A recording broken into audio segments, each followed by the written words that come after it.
Hi ನಮಸ್ಕಾರ. ಇಂದಿನ ಸೆಷನಲ್ಲಿ ನಾವೇನು ಮಾಡೋಣ, ಹೈಡ್ರಾಲಿಕ್ಸ್ ಬಗ್ಗೆ ಸ್ಟಡಿ ಮಾಡೋಣ. ಅಂದರೆ in this session will be discussing the introduction to the hydraulics. Okay, hydraulics means what? Hydraulics it's basically deals with the fluid power. Okay, ಹೈಡ್ರಾಲಿಕ್ಸಲ್ಲಿ ನಾವೇನು ಮಾಡ್ತೀವಿ, ಫ್ಲೂಯಿಡ್ ಪವರ್ ಇರುತ್ತಲ್ಲ ಅದ್ರ ಬಗ್ಗೆ ನಾವೇನು ಮಾಡ್ತೀವಿ, ಡಿಸ್ಕಸ್ ಮಾಡ್ತೀವಿ. Then what is fluid? Fluid means the object which flows ಏನು ಫ್ಲೋ ಆಗುತ್ತಲ್ಲ ಅದಕ್ಕೆ ಏನಂತ ಕರಿತೀವಿ, that is called as a fluid.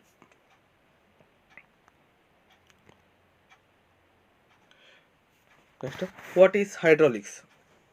The hydraulics deals with the transmission of force through a confined fluid. Okay, hydraulics ಏನು deal ಮಾಡುತ್ತೆ? Hydraulics ಏನು ಮಾಡುತ್ತೆ? Transmission of force, ಒಂದು ಕಡೆಯಿಂದ ಮತ್ತೊಂದು ಕಡೆ ನಾವೇನು ಮಾಡ್ತೀವಿ, ಫೋರ್ಸನ್ನು ಟ್ರಾನ್ಸ್ಮಿಟ್ ಮಾಡ್ತೀವಿ.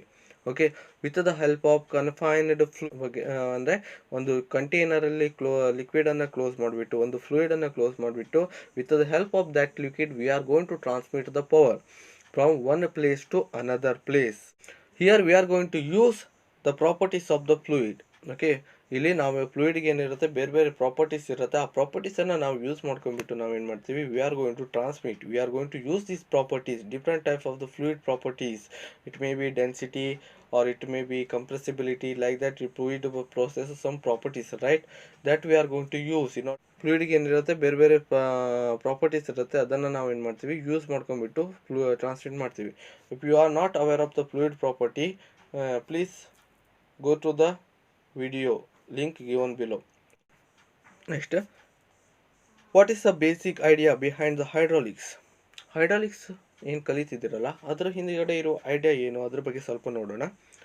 The basic idea behind the hydraulic fluid is that when the force is applied at a point is transmitted to another point using a incompressible fluid. Okay, ಅಂದರೆ ಇಲ್ಲೇನಾಗಿದೆ, ಬೇಸಿಕ್ ಕಾನ್ಸೆಪ್ಟ್ ಅಂದರೆ simple. What here is a concept is here we are going to apply some pressure or force on one point on a confined fluid and we are going to transmit this force on another point. Okay, it's a basic concept of the hydraulic fluid. And the hydraulic fluid which makes use of Pascal's law as well as law of conservation of mass.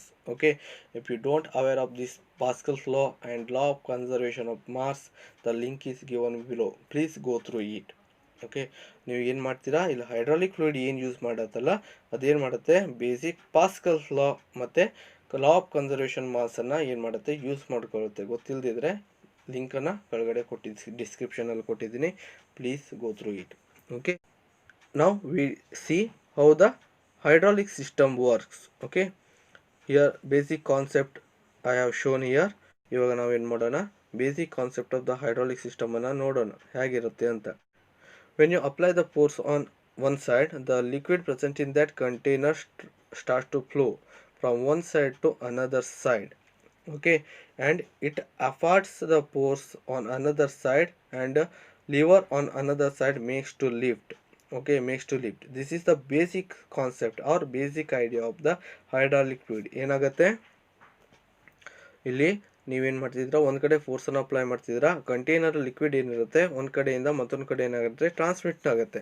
ಆ transmit ಆಗಿರೋ liquid ಏನಾಗುತ್ತೆ, ಮತ್ತೊಂದು ಕಡೆ ಏನೋ plunger ಇರುತ್ತಲ್ಲ ಅದನ್ನು ಏನಾಗುತ್ತೆ, move ಆಗೋ ಥರ ಮಾಡುತ್ತೆ ಮೇಲ್ಗಡೆ. ದಿಸ್ ಈಸ್ ಏನು basic concept of the hydraulics. How the hydraulics names came from? Okay, hydraulic word ಹೇಗೆ ಬಂತು? It is derived from the word, Greek word, which means hydra means water and alus means pipe, that together becomes hydraulics. Pipe ಮತ್ತು water ಎರಡು ಸೇರಿಬಿಟ್ಟು ಏನಾಗುತ್ತೆ, hydraulics ಅಂತ ಒಂದು word ಬಂತು. Why the hydraulics are important? ಯಾಕಪ್ಪ hydraulic important? The hydraulics ಇಷ್ಟ ತನಕ ನಾವೇನು ಡಿಸ್ಕಸ್ ಮಾಡಿದ್ದೀವಿ, hydraulics why it is used to transmit the power from one place to another place with the help of fluid property. Andre the major function of the hydraulic fluid is to provide energy transmission through the system, which enables the work and motion to be accomplished easily with less effort. ಇಲ್ಲೇನು ಮಾಡ್ತೀರಾ, what here we are going to do, here we are going to transmit the power from one place to another place. Okay, there might be various method to transmit the power, but by using the fluid, what we can do, we can reduce the effort what we have done. Okay, ಇಲ್ಲಿ ಏನು ಮಾಡ್ತಿದ್ದೀರಾ, by ಫ್ಲೂಯಿಡನ್ನು ಏನು ಮಾಡ್ತಿದ್ದೀರಾ, ಪವರನ್ನು transmit ಮಾಡಲಿಕ್ಕೆ use ಮಾಡ್ತಿದ್ದೀರಾ. ಮತ್ತು ಇಲ್ಲೇನಾಗುತ್ತೆ, ನೀವು ಫ್ಲೂಯಿಡನ್ನು ಯೂಸ್ ಮಾಡೋದ್ರಿಂದ ಎಫರ್ಟನ್ನು ಏನು ಮಾಡ್ಬೋದು, ಕಡಿಮೆ ಮಾಡ್ಬೋದು. ಈ ನೀವೇನು ಎಫರ್ಟ್ ಹಾಕಿರ್ತೀರಲ್ಲ, ಎಫರ್ಟ್ ಏನಾಗುತ್ತೆ, ಕಡಿಮೆ ಆಗುತ್ತೆ. ಮತ್ತು and what will happen, the hydraulic, the fluid means which flows, right? The fluid which flows very easily and accurately and flexibly, maintaining the ability to transmit maximum power by weight. Okay, ಇವಾಗ ಫ್ಲೂಯಿಡನ್ನು ತೊಗೊಂಡಿದ್ದೀರ ಅಂತ ತಿಳ್ಕೊಳ್ಳಿ. Fluid ಏನಾಗುತ್ತೆ, ಈಸಿಯಾಗಿ flow ಆಗುತ್ತೆ ಮತ್ತು flexibility ಕೂಡ ಇರುತ್ತೆ. ಅಂದರೆ it will, what is the flexibility means it will gains shape of the container. Okay, ನೀವು ಯಾವುದೇ ಒಂದು ಕಂಟೈನರ್ ಪಾತ್ರೆ ತೊಗೊಂಡಿದ್ದೀರ ಅಂತ ತಿಳ್ಕೊಳ್ಳಿ. ಆ ಫ್ಲೂಯಿಡ್ ಏನಾಗುತ್ತೆ, ಪಾತ್ರೆಯಲ್ಲಿ ಹಾಕಿದಾಗ when you pour the fluid on the vessel, what will happens, it will gains shape of the container. That is called as a flexibility. Because of the flexibility, what will happens, the transmission of the fluid becomes very easily and power transmitted by the weight is more. In earlier day, what will happen, in order to move the object, we are going to apply the force manually, or we are going to take help of any animals. Okay, any animals ಅನ್ನ help ಅನ್ನು ತಗೊಂಡು ನಾವು object ಅನ್ನು move ಮಾಡ್ತಿದ್ವಿ. It will takes lot of effort. Okay, in order to move the object even small distance also. ಈ object ಇಲ್ಲಿಂದ ಇಲ್ಲಿ ತರಬೇಕಂದ್ರೆ ಸ್ಮಾಲ್ ಡಿಸ್ಟೆನ್ಸ್ ಮೂವ್ ಮಾಡೋದಿದ್ರು ಏನಾಗುತ್ತೆ, it will takes lots of effort. Next, what happens, as a human develops, what he has taken use of this levers. Okay, levers ಅನ್ನ ತಗೊಂಡ್ಬಿಟ್ಟು ನಾವು ಅವನೇನು ಮಾಡ್ದ, ದ ಆಬ್ಜೆಕ್ಟನ್ನು, ಹೆವಿ ಆಬ್ಜೆಕ್ಟನ್ನು ಮೂವ್ಮೆಂಟ್ ಮಾಡಲಿಕ್ಕೆ ಸ್ಟಾರ್ಟ್ ಮಾಡ್ದ. It will also some effort, but which is lesser than the effort which put before. Okay, ಮೊದಲೇನು ಎಫರ್ಟ್ ಹಾಕ್ತಿದ್ದೀರಲ್ಲ, ಆ ಎಫರ್ಟ್ಗಿಂತ ಈ ಎಫರ್ಟ್ ಏನಿರುತ್ತೆ ಕಡಿಮೆ ಇರುತ್ತೆ.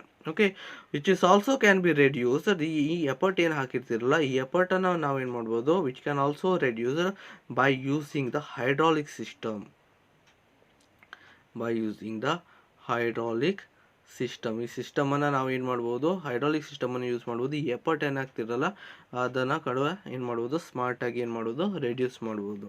Okay, that's why we required the hydraulic system. ಅದಕ್ಕೋಸ್ಕರ ನಾವೇನು ಮಾಡಬೇಕು, hydraulic system important in our day to day life. Next, advantages of the hydraulics. What are the advantages? Next, advantages of the hydraulics. What are the advantages of the hydraulics? The uniform and smooth motion. Okay, the effort ಅಂದರೆ ಏನು work ಮಾಡ್ತಿರಲ್ಲ, effort from the hydraulics are the uniform and the smooth motion. The transmission of the power is a smooth because here we are going to use the fluid. Okay, fluid power ಅನ್ನು use ಮಾಡ್ತಿರಲ್ಲ, fluid ಅನ್ನು use ಮಾಡ್ತಿರಲ್ಲ, that's why the uniform and smooth motion. Okay, then easy to produce and maintain. Okay, production ಏನಿರುತ್ತೆ ಈಸಿಯಾಗಿರುತ್ತೆ ಮತ್ತು maintenance ಕೂಡ ಕಡಿಮೆ ಇರುತ್ತೆ. ಯಾಕಂದರೆ here we are going to use the liquid ಫ್ಲೂಯಿಡನ್ನು ಏನು ಮಾಡ್ತೀವಿ, ಯೂಸ್ ಮಾಡ್ತಿದ್ದೀವಿ. It can the fluid it can be also acts as a lubrication to the moving components. Okay, fluid ಏನು ಯೂಸ್ ಮಾಡ್ತಿರಲ್ಲ, that also acts as a lubrication for the moving component. Variable speed and reversible. The ಹೈಡ್ರಾಲಿಕನ್ನು use ಮಾಡೋದ್ರಿಂದ ನಾವೇನು ಮಾಡ್ಬೋದು, variable ಸ್ಪೀಡನ್ನು ಈಸಿಯಾಗಿ attain ಮಾಡ್ಬೋದು ಮತ್ತು reversible ಕೂಡ ಆಗಿರುತ್ತೆ. Okay, next, overload protection. Since we are using the hydraulic fluid, what will happens, there will be the protection from the overload. Okay, ಇಲ್ಲೇನಿರುತ್ತೆ, ನೀವು ಹೈಡ್ರಾಲಿಕ್ ಫ್ಲೂಯಿಡ್ಸನ್ನು ಯೂಸ್ ಮಾಡೋದ್ರಿಂದ ಓವರ್ಲೋಡಿಂದ ನಮಗೇನಿರುತ್ತೆ, ಪ್ರೊಟೆಕ್ಷನ್ ಇರುತ್ತೆ. ಸಪೋಸ್ ಸಡನ್ ಆಗಿ ಲೋಡ್ ಹೆಚ್ಚಾಯಿತು, ನೀವು ನಾವು ಕನ್ವೆನ್ಷನಲ್ಲಿ ಮೆಕ್ಯಾನಿಕಲ್ ಲಿಂಕೇಜಸನ್ನೆಲ್ಲ ಯೂಸ್ ಮಾಡಿದ್ರೆ ಏನಾಗುತ್ತೆ, ಬ್ರೇಕ್ ಆಗೋ ಚಾನ್ಸಸ್ ಇರುತ್ತೆ.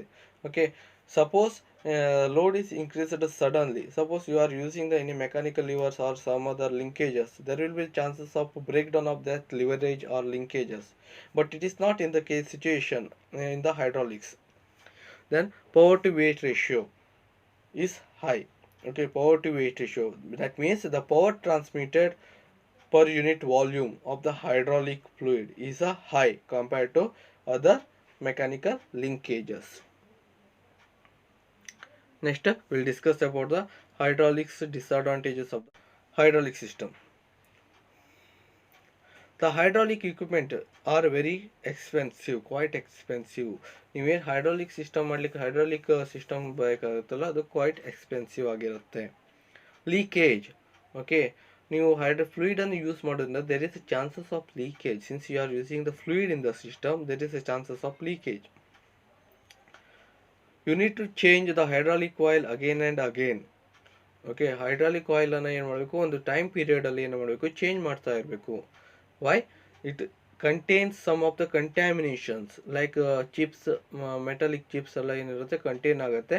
That causes a wear and tear of the machines. That's why we need to change the hydraulic oil again and again. That is some of the disadvantages of the hydraulic.